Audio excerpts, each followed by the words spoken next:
ကကမှာမြန်မာစာမမှန်အောင်ဆိုရတဲ့လူတွေအတွက်မြန်မာစာမအောင်လုပ်နည်းလေးကိုဒီဗီဒီယိုထဲမှာပြောပြပေးပါမယ်။အခုလိုမှားနေတဲ့ font ပုံစံလေးကတော့ဒါမြန်မာ Unicode font ကိုမသုံးမိနဲ့ရေးရလို့ဖြစ်ပါတယ်။အပေါ်ကမှန်နေတဲ့ font ပုံစံလေးကတော့မြန်မာ Unicode font ကိုသုံးပြီးတော့ရေးရလို့မှန်နေရပဲဖြစ်ပါတယ်။ဒါအသေးတစ်ခုခေါ်ပြီးတော့ကကမှာမြန်မာစာမှန်ရလားဆိုတဲ့စာလေးကိုပဲကျွန်တော်ထပ်ပြီးတော့ရေးပြပါမယ်။ရေးရတဲ့စာကိုဆက်လက်ပြီးတော့ AA style နဲ့ဝင်ကြည့်လိုက်မယ်ဆိုလို့ရှိရင်ကျွန်တော်တို့ font နဲ့မှာ system font ဆိုတာဝင်နေတာတွေ့ရပါတယ်။ system font မဟုတ်ဘဲနဲ့တခြားအင်္ဂလိပ် font တွေထည့်မယ်ဆိုရင်လည်းသူကမြန်မာစာမှန်မှာမဟုတ်ဘူးเนาะ။ဘာလို့လဲဆိုတော့မြန်မာ Unicode font ကိုသုံးတာမဟုတ်လို့ပေါ့နော်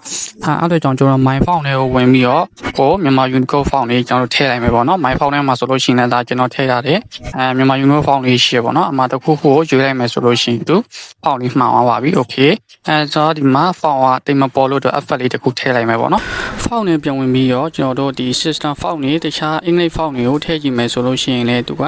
ဒီမှာမြန်မာစာရေးမှားနေတာတွေ့ရတယ်ပေါ့နော်အဲ့တော့ကျွန်တော်တို့ my font နဲ့ဝင်ပြီးတော့ကျွန်တော်ထည့်ရတယ်ဒီမြန်မာ Unicode font လေးတွေကိုထည့်လိုက်မယ်ဆိုတော့ဒါစာရေးမှန်သွားပြီပေါ့နော်မြန်မာ Unicode font ထည့်ဖို့အတွက် my font တွေက add ဆိုတဲ့အပေါင်းလေးကိုနှိပ်ပေးလိုက်ပါပြီးလို့ရှိရင်တော့ကျွန်တော် my font ကိုထပ်ပြီးတော့နှိပ်ပေးလိုက်ပါမယ်ပြီးရင်ကိုယ့်ရဲ့ font model ကိုတစ်ချက်နှိပ်ပေးလိုက်ပါကိုယ့်ရဲ့ font name ပဲပေါ့နော် font လေးက download လုပ်တာဖြစ်တဲ့အတွက် download folder ထဲဝင်နေပါလိမ့်မယ်နှိပ်ပေးလိုက်ပါပြီးလို့ရှိရင်အဲ့ထက်မှာ download တဲ့ font လေးရှိရပေါ့နော်အဲ့ဒီ font လေးကိုရွေးပေးလိုက်ပြီဆိုလို့ရှိရင်ဒါကတ်ထဲမှာစပြီးတော့အသုံးပြုလို့ရပါပြီဒီနည်းနဲ့ကျွန်တော်တို့ကတ်မှာမြန်မာစာမအောင်ရေးလို့ရပြီပဲဖြစ်ပါတယ်နောက်ထပ်လည်းဓာတ်ပုံနဲ့ဗီဒီယိုပြုပြင်ဖန်တီးနည်း edit နည်းတွေကိုလေ့လာကြည့်နေဆိုရင်ကျွန်တော်အကောင့်လေးကို like and follow လေးလုပ်ထားပေးပါခင်ဗျာ